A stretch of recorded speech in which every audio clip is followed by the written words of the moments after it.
Well, hello there, you're watching the press preview. A first look then at what is on the front pages as they arrive. In the next half hour or so, we'll see what's making the headlines with the Chief Executive of Conservative Home, Mark Wallace, and the columnist at the Irish News, Allison Morris. Lovely to see you both. Hello to you. As ever, though, we start with the front pages. Telegraph quoting the Deputy Chief Medical Officer, Jonathan Van Tam, who said the South African variant is not likely to become the dominant strain here in the UK. On the front page of the Financial Times, the government's move to reassure people over the UK's vaccine programme after South Africa stopped using the AstraZeneca jab. The Guardian reports that scientists and senior MPs are calling for tighter border controls to protect the country from new variants. While the Daily Express says one passenger arriving at Heathrow from South Africa was able to pass through the terminal in just 10 minutes.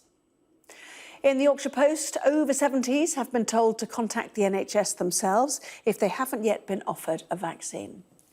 That's also the front page of the Eye, as the government says it's on track to reach everyone in the most at-risk group by next Monday. The Daily Mail says it's raised millions of pounds to buy laptops for children during lockdown. And the Metro leads on Storm Darcy, warning that there's more winter weather on the way. So, Mark Wallace, Allison Morris are here. Welcome then to both of you. Not surprising, perhaps, that the government had to move to reassure people about the AstraZeneca jab after the news from South Africa yesterday. Your take on it so far, Mark? Do you think clear messaging then from Jonathan Van Tam and the Health Secretary? Yes, wham, bam, Jonathan Van Tam, there he goes again, kind of getting really to the nub of this issue, which is that obviously variants are a concerning development. Obviously, there's something they're keeping an eye on, and I think we're fortunate that the UK is doing more genome sequencing to try and track variants than just about anybody else. But as he said today very, very clearly, we've got to try to make sure that people take the vaccine that will protect them at least against the current threat as swiftly as possible. And even the existing vaccine, it seems, when it comes to this South African variant, offers some protection against the very worst effects of COVID-19. But the really important thing is that if people are offered a vaccine, that they take it, that they gain the protection against the existing threat, which is still circulating right now. So I think that was admirably to the point. Yes, and I suppose the whole point is that with so many questions about the handling of the pandemic, the terrible death rate that we've seen in the UK, Alison, that governments are pinning absolutely everything on this vaccine, and we all want it to work, don't we? So we don't want to hear the bad news of elsewhere. It is, and I suppose, headlines like we have seen coming out of South Africa can spook people a little.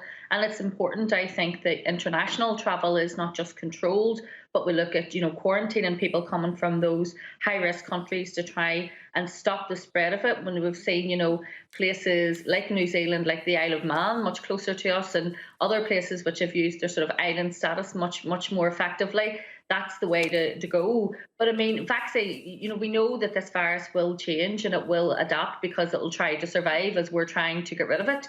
And that will happen. And that means that the vaccine itself may need at some stage a tweak, which happens with other vaccines that we have already taken regularly. That's very possible in the future. But I mean, the thing is for not to spook people to the point where they think that not getting the vaccine is a bad idea, or they try and hold off for a different vaccine, because the only way the only chance we have of getting out of this cycle of lockdown release is getting the vaccine rolled out as quickly as possible. Yes, and certainly some experts, and I think Jonathan Van Tam talked about this too, that the South Africa study on AstraZeneca was small, unrepresentative, with a young cohort, the average age in their 30s, not the sort of age range that would typically be tested for serious cases or hospitalisations, which is more what AstraZeneca has always said about its jab, wasn't it? So in some respects, perhaps we should not be heeding it quite as much as we have been, Mark. Yes, and actually, if you see some more detail in this Telegraph front page story, it's really interesting that, of course, this is something that we have in common with other questions about the AstraZeneca vaccine. The fact is that when you're doing studies, you do what you can as early as possible, and you take various precautions. So you'll remember there were those queries raised about, I think the German and French health authorities didn't say that the AstraZeneca vaccine wasn't good. They didn't say there was any elevated risk to it, but they said they wanted to wait for a bit more data about older patients because the original study, for reasons of perfectly good reasons of caution, had a sample skewed younger. In this Telegraph story, the Telegraph reports that the WHO expected within the next few days, apparently, to come out and say that it endorses the AstraZeneca vaccine for use in older patients, and also to be very positive about this policy of opting to extend the gap between doses to 12 weeks. And those things are really yet more good news, because it shows that the more we learn about vaccines, the more we learn about their great benefits. Absolutely. But let's move on, shall we, to the other main part of the news today, which is this idea, as Mark mentioned, of calling the NHS if you still need a jab. Front page of the Eye. Over 70s are told, come on, you know, the deadline is next Monday. Call us if we've not got hold of you. But you're well ahead, aren't you, in Northern Ireland, Alison? Oh, we are. I mean, originally when the vaccine first was rolled out, they went into the care homes and got the care homes and the care home staff vaccinated quite quickly, and then started rolling it out through the GP surgery. So my parents were originally told, because they were in their 70s, they would probably not be vaccinated until sometime around February. I took them several weeks ago for their first jab, and they're due their second quite soon. And also they're working their way through CARES and all sorts of other people who might be in touch, might be in contact with vulnerable people. So we are well ahead. I think that this story is specifically in this call is for people who may be slightly off the grid, may not be registered with the GP, may not have been contacted already. It's just for them to then be proactive now and go seeking to make sure that they get their vaccine. But I mean, of all the things that we've seen, I mean, I drove my parents up to get their vaccine. I sat outside the doctor's surgery when they went in, and it never stopped. The cars just came, they went, they came, they went. I mean, they are flying through them, and I mean at a rapid rate, which is so positive to see. I actually felt better as I drove away, because you could see in the short time even that I was there, you know, dozens of people were vaccinated. Yeah, it's fantastic, isn't it, to see that, certainly. But there is concern, isn't there, Mark, about Black, Asian, minority ethnic communities who are simply not taking up the jab as much as they should, and the sort of targeting, you know, opening religious places of worship to vaccination, for example, as a means of trying to counter that. Indeed, yes. I'm not sure to what extent we have kind of confirmed statistics about the different uptake levels between different ethnic groups, but that concern is certainly there. And you've seen some very high-profile communication done in the last week or two with politicians, musicians, and celebrities and other prominent figures in different communities, all helping to get this message out. But the important thing is that people try to innovate in different ways to make sure that the policy is there to make it as easy as possible to get this vaccine. Essentially, to say to people, you know what, don't make an excuse not to get it. Make an excuse to make sure you go and get it. Yes, and I think the message to social media companies to remove, you know, problem messaging as well, which might start putting some people off, certainly. What about the money then? To the Times, Johnson backs a short boost to universal credit payments. This is one of those issues we wait for as we await the budget here. Obviously, Alison, what's this story about in the Times? Well, yeah, they're saying that Boris Johnson is back in this 6-month short boost. So people were given a £20 boost to their universal credit at the start of lockdown to try and get them through what are exceedingly hard times, especially for those people who are on the lowest income, more so at this time of year when we know that heating bills and electricity bills and all sorts of other things go up. There was a plan, hopefully, to roll it out for over a year, but they're now saying the government is looking to roll it out for 6 months because of the cost of that. That's actually a devolved issue here. So in Northern Ireland, it will be the Stormont Assembly which will decide what is happening to the universal credit boost in relation to that. But the fact is, you can say you'll give people the boost, but then you've got to find the money from the budget to do it as well. So I know that there'll be debate here as well going forward and just how long that boost can continue for. Yes, indeed. And the question is for all governments of the UK, Mark, there comes a reckoning at some point. Are we nearing the point financially where the reckoning happens, or is there a belief that this variant is so bad, actually the restrictions will last for longer than even the likes of Mark Harper or Sir Graham Brady would like to see? Well, that's a major part of the calculation here, of course. The fact is that last summer, things looked an awful lot different to how they looked by mid to late autumn. And we don't yet know exactly how the variants are going to interact with the vaccines. It certainly seems we've got, obviously, the great news of the fast vaccine rollout, as we were just talking about. But without that knowledge, it's very hard, I think, for them to plan exactly when they have to start trying to rebalance the books. I've got to say, I wouldn't be too surprised amid all this speculation if the budget was a little bit more generous on this front than is currently being briefed. But nobody yet knows. OK, sounded like you did for a moment. Maybe not.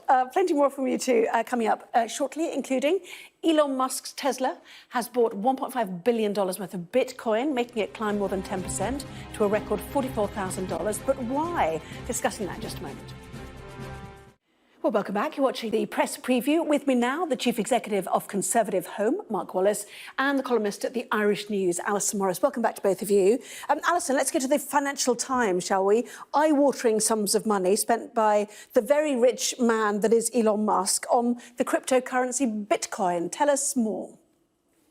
Well, yeah, they're saying that Elon Musk has purchased $1.5 billion worth of Bitcoin, which has obviously sent the currency rates of cryptocurrency has increased the value of them across the board, given that he's shown such an interest. He's saying that he will allow people to use Bitcoin to buy his electric cars. Up until now, it's always been a mystery as to what you can actually spend Bitcoin on. We've all heard these stories of pizza delivery drivers becoming billionaires, but never actually worked out what it can be spent on. But there's a great line in this story because we know about Elon Musk's fascination with space. He's a sort of Bond baddie type character who's into all sorts of strange technologies. But it says that his plans are to explore Mars, and who knows whether the Martians will accept cryptocurrency. If they don't, he has £1.5 billion worth of it sitting in a room somewhere. I don't know what he's going to do with it. Yeah, well, 3 landings on Mars this year. It's the new frontier, as they say. I'm very excited about them, or my children are, anyway. But let's move on to pensions. Not quite the same, really, as visits to Mars. But the burden, the Telegraph tells us, is getting quite expensive as well.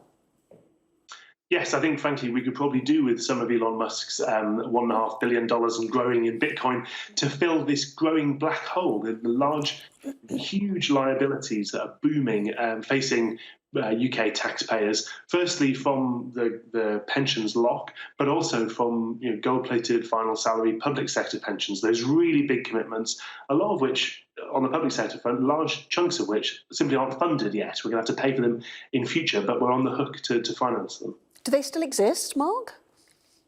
Yes. If you look at the ONS figures comparing kind of pension commitments, the problem is, of course, that if you had somebody who joined one of these schemes even 20, 30 years ago, they could well still be working and yet to qualify for to actually draw down the pension. But a lot of them, the taxpayer, the Exchequer, has not been setting enough money aside to eventually pay for these. They've done it on the never. OK, interesting.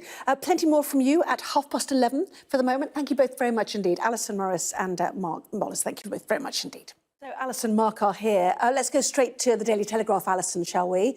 Which is news of vaccines and variants once again. And this is reassurance that the South African variant is not likely to become the dominant variant in this country. That was from Jonathan Van Tam today. No, and they're only so far have only managed to detect around 147 cases of the South African variant, which is good news. And I do think, we do know that there will be various variants as time goes on, but this is really the time that we sort of squandered during the first lockdown when we'd managed to get cases so low, but yet didn't do anything about international travel. So we need to stop the variant from spreading, but we also, I think, need to make sure there's restrictions on travel as well. There's a really good line in this story, which is the World Health Organization is about to endorse the AstraZeneca vaccine for all adult age groups, which is a really positive development. So anyone who is unsure about taking this vaccine and is maybe thinking because of the news coming out of South Africa they should maybe wait on a different vaccine, I think that should reassure them that if they're offered it and if you're offered it, to take it, because it's the only way to break this lockdown cycle that we're in. Yes, and there was a suggestion today that this South African study, Mark, was small, it was unrepresentative, it involved young people, average age early 30s, and therefore there was no testing of whether the vaccine, the AstraZeneca vaccine, would protect against serious illness and hospitalisations and mortality, which is, the really important bit that everybody's trying to achieve. Do you feel reassured, do you think, after the news conference this afternoon?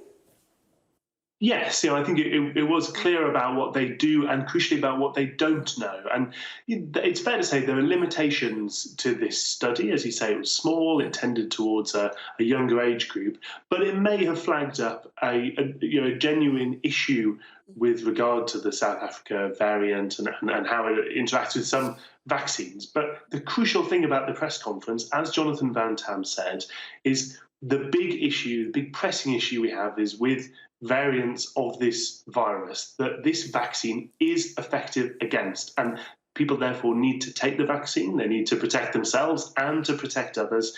And if further down the line we have to have updates and boosters of one vaccine or another based on different variants, then that is a bridge to cross when we come to it. But at this stage, this vaccine is the right thing to do. It'll help to save lives and to reduce damage. And therefore, people, I think, were rightly being encouraged to continue taking it.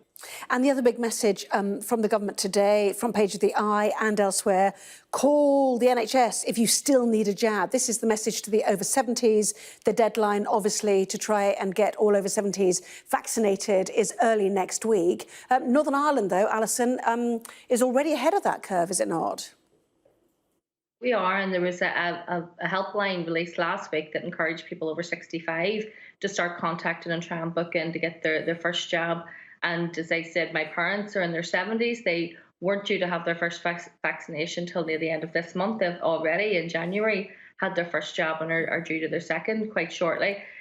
We also, in Northern Ireland, they managed to get through the care homes very quickly, and the care home staff, which was the really big issue. As we know, outbreaks in care homes were what were responsible for a large proportion of deaths. So we're working ahead. We are ahead with that. We have a much smaller population here as well. But it's good because if we look at, our close neighbours in the south of Ireland, they are a lot further behind than we are. People in their 80s in the south are still waiting on their first vaccination. So it's really good news in terms of the vaccination front and how we're managing to get through it. And when I took my parents, the health clinic that they go to, it was, a constant stream of people. Dozens of people were vaccinated while I was sitting outside in my car. The coming and going was really positive, and I think that that's the only thing that's given any of us hope that we may have some sort of normality come this summer. Yes, and indeed Boris Johnson will announce the rollout for England at least on February the 22nd. Talk of schools possibly going back March the 8th. But not such great news from Jonathan Van Tam, Mark, on the prospect of a summer holiday, effectively saying the more complicated your holiday is, if it crosses borders, then there's more to unravel when we simply don't know. And that's the stage we're at, isn't it? The vaccine is one thing, the variants are another, and the rest of the world is, we wait and see. Absolutely. In the end, in the grand scheme of things, we live in an interconnected world, and this race to vaccination is one that we all need each other, every other country, to win, as well as us. It's really important, really great that we're doing so well and things are going so quickly on vaccination. Thanks to everyone from the medical staff jabbing people right the way up to Nadine Zahawi and Kate Bingham, who did that essential work in getting the vaccine supply on track. But it's going to be a very long time before we know exactly how the rest of the world is going to open up and who, frankly, is going to be willing to open their borders and pursue those different travel plans is yet to be seen. Yes, and who would welcome those from the UK with the UK variant, which many people are as spooked as the South African variant of, aren't they? That's the difficulty. It takes us, though, to The Guardian, Alison. Johnson urged to tighten borders, suggestions that those even not on the red list need to get tested twice. What are the details of this, then? Yeah, well, already there is a requirement for people to have been tested, but they're now saying that anyone who travels through the airports at all should then again be tested 2 days after arriving, regardless of where they're coming from. And I think, all of this is, it should be put in place, and it should be especially put in place before travel opens up and increases again. We had an issue last week in the Northern Ireland Assembly where there was discussions about whether or not they would open hotels, which are currently closed beside the airport, for people to quarantine in for 2 weeks. We don't really have any international flights coming in and out of Belfast or any of the airports at the moment. The issue, I suppose, is people could fly from those countries to London and then a quick 1 hour flight stepping stone over to Northern Ireland. So all of that needs to be looked at in terms of international travel in both directions. And, and I think that there probably will come a time when you'll be asked to show that you've been vaccinated before you travel further on down the line. But right now, I think, a negative test is the very minimum requirement that we should be expecting if any of us need to travel anywhere. The other big issue, as we mentioned, is education. Daily Star's had a bit of fun with this as our kids face the biggest ever schools crisis. We have one question regarding our missing in action Education Secretary, Gavin Williamson. Now, we are told to expect a news conference from him when the moment arises about the plan for schools eventually. Answer the where's Willie question, Mark, but also, are you getting any indications about the how, the why and the where of the lifting of restrictions in the weeks and months ahead? Well, the answer to both of those questions is I don't know. Ultimately, when we do a monthly survey of Conservative Party members on Conservative Home, and one of the questions we ask is we ask them to rate the performance of different cabinet ministers. And Gavin Williamson, I'm sorry to say, is by far and away the lowest scoring cabinet minister at the moment. So it's not just the Star who's giving him flack about that. Do you also ask people to rate whether they want restrictions to continue in the face of this variant or not? We always ask different questions on kind of topical issues each month. That wasn't in the latest survey, but it might be in the next one. OK. Shall I urge him to do it and we'll all find out? But Alison, do you get a sense that people are in this for the long haul, which it might be, or do you get a sense? I mean, it's difficult, isn't it, with the weather, being indoors a lot, the homeschooling. I mean, everyone's very tired. But do you get a sense that people can stick with this? Do you think? I think as long as we know that there's hope. People are able to accept that the lockdown will continue for a short time more, but they need to know there's hope at the end of that. And I think that that's where, the vaccine comes into play. Mark, just quickly. Yeah, the fact is that this is having a really serious effect. People know the lockdown is why it's there. They know why it's needed, but that doesn't change the fact that a lot of us can see that it obviously isn't ideal, particularly for our children. OK, both of you. Let you have a good cough, Alison. Hopefully not too bad a cough. We'll see you in just a moment. Plenty more still to come, including Bitcoin takes a step closer to the mainstream as the electric car company Tesla buys $1.5 billion of the currency. Well, welcome back. You're watching the press preview. With me now, Chief Executive of Conservative Home, Mark Wallace, and the columnist at the Irish News, Allison Morris. Welcome to both of you. So let's go to the FT, Mark, shall we? They're leading on Johnson putting faith in the AstraZeneca vaccine. But the story you picked out just below that, it's about Tesla and Bitcoin. Tell us more. Well, this is a symptom of two things. And the first is that Tesla, due to its massive soaring share price, is sitting on a huge heap of money. And the second thing is that Elon Musk is someone who thinks outside the box and does relatively unconventional things. And they've piled a huge amount of that money, $1.5 billion, into Bitcoin. That is his new big bet, which is helping to drive that market further. And the whole point is that he's got an eye on space. What's the quote that you like in this story, Alison, from the FT? Oh, yeah.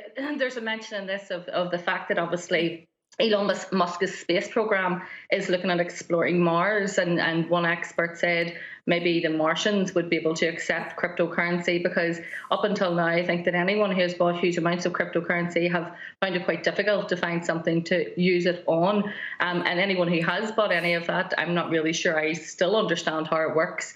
The share price, obviously, of that has been through the roof because Elon Musk has bought $1.5 billion with Bitcoin. So I think it is little boys and their toys sometimes. I think that Elon Musk, we're all fascinated by him. He lives a sort of life of a born body, with all these. He has his own rockets, his own space program, his own electric cars, and now he almost owns all of Bitcoin as well. Yes, brilliant. Let's move on to another cost, though, not least the COVID cost, but this is moving to the pension burden. Tell us more about this in the Telegraph, then, Mark. So this is, one of the aspects of kind of financial hangover that all of us are going to have to start getting into, aside from everything that's being spent because of lockdown and the impact of COVID and the pandemic. This is the pension bill, which is growing and growing, and it's partially the effect of the pension lock on the state pension, but it's also the remarkable high cost, a lot of it troublingly unfunded, effectively sitting on a black hole, of quite a lot of public sector pension funds, which were going to have to be paid for out of future taxes. Well, that's interesting, isn't it? And one might expect that in other times they might think about renegotiating these pensions, but obviously the support now is for public sector workers who've brought everybody through this pandemic, Alison.